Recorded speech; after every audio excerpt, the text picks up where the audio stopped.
trials of those involved in the plot to assassinate King Aegon III were complex but important to handle correctly to avoid any thoughts of repeated attempts by any unknown conspirators on the king's life. The problem for the new hand of the king, Torrhen Manderly, is that even with the conclusion of the last of these treasonous trials, the dungeons beneath the Red Keep had still not been emptied. The fate of Lady Lara Rogare's brothers, Lotho and Rogare, remained to be decided. Although they were innocent of high treason, murder and conspiracy, they still stood accused of fraud and theft. The collapse of the Rogare Bank had led to the ruin of thousands in Westeros and as well in Lys. In King's Landing alone, many of the richest common folk, merchants and traders were beggared by the failing of the bank, and those who were not beggared were refusing to pay taxes and duties to the crown until there had been adequate justice on the matter. Though House Rogare was bound to House Targaryen through the marriage of Prince Viserys and Lady Lara, the brothers were neither kings nor princes themselves. Even in their homeland, they now found themselves with little to no power or influence.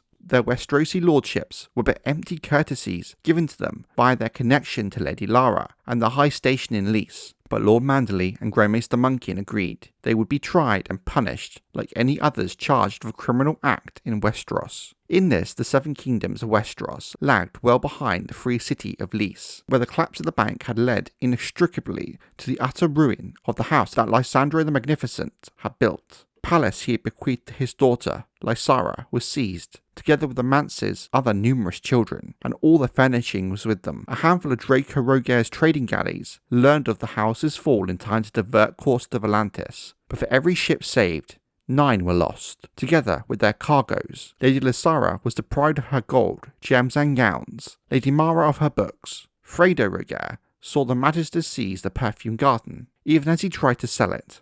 His slaves were sold, along with those of his siblings, trueborn or bastards. When that proved insufficient to pay more than a tenth of the debt left by the bank's collapse, the Rogares themselves were sold into slavery, together with their children. The daughters of Fredo and Lysara Rogare would soon find themselves back in the perfume garden, where they had once played as children, but now as bed slaves, not proprietors. Nor did Lysara Rogare, architect of his family's doom, escape unscathed. He and his eunuch guard, the Unsullied, were captured in the town of Volantheris on the River Roine as they were waiting for a boat to carry them across the river.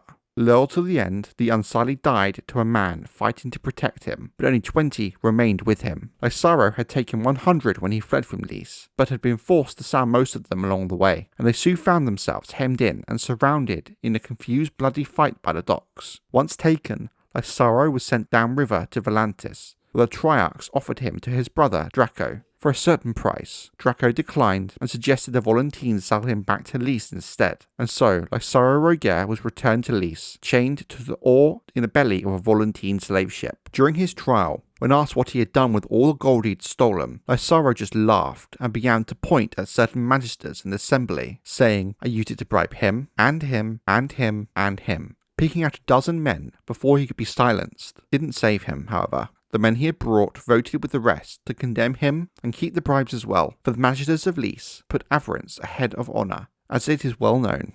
Lysara was sentenced to be chained naked to a pillar before the Temple of Trade, where all those despoiled by him would be allowed to whip him. The number of lashes accounted to each person to be determined by the exact amount of their losses, and so it was done. It was written that his sister Lysara and brother Fredo were amongst those who availed themselves of the whip, while other Lysini placed wagers on the hour of his death. Lysara died in the 7th hour of the first day of his scourging. His bones would remain chained to the pillar for 3 years, until his brother, Moredo, pulled them down and interned them in the family crypt. In this instance, at least, Lysini justice proved to be considerably harsher than that in the Seven Kingdoms. Many in Westeros would gladly have seen Lotho and Rogare Rogare suffer the same dire fate as Lysara, for the collapse of the Rogare Bank had impoverished great lords and humble tradesmen alike, but even those who most despised them could offer no shred of proof that either had known of brothers' schemes in Lys, or had benefited from the plundering in any way.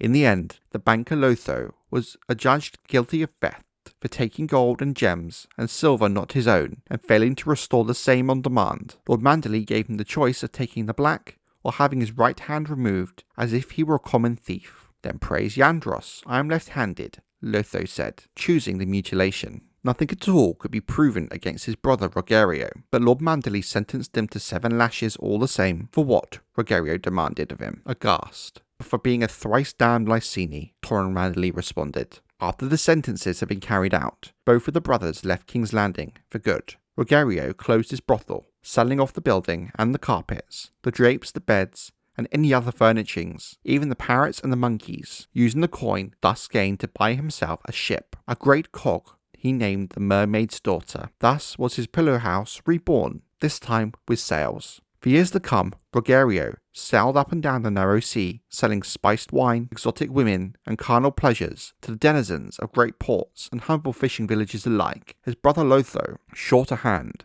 was taken up by Lady Samantha, the paramour of Lord Lionel Hightower, and returned with her to Old Town. The Hightowers had not entrusted so much as a groat of their gold to the Lysini, and thus remained one of the wealthiest houses in all of Westeros, second made perhaps to only the Lannisters of Casterly Rock. Lady Sam wished to learn how to put that gold to better use. Thus was born the Bank of Old Town, something which in turn made House Hightower even richer. Raider Rogare, the eldest of the 3 brothers who had come to King's Landing with Lady Lara, was in Braavos during the trials, treating with the key holders of the Iron Bank. Before the year was out, he would sail for Tyrosh, flush with Braavosi gold, to hire ships and swords for an attack on Lys. But that is a tale for another time, however, beyond our current purview. King Aegon III did not once appear to sit the Iron Throne during the trials of the brothers, but Prince Viserys came every day to sit beside his wife. What Lady Lara of Lys thought of the hand's justice, neither Mushroom nor the court chronicles can tell us, save to note that she wept when Lord Torrhen handed down his verdict.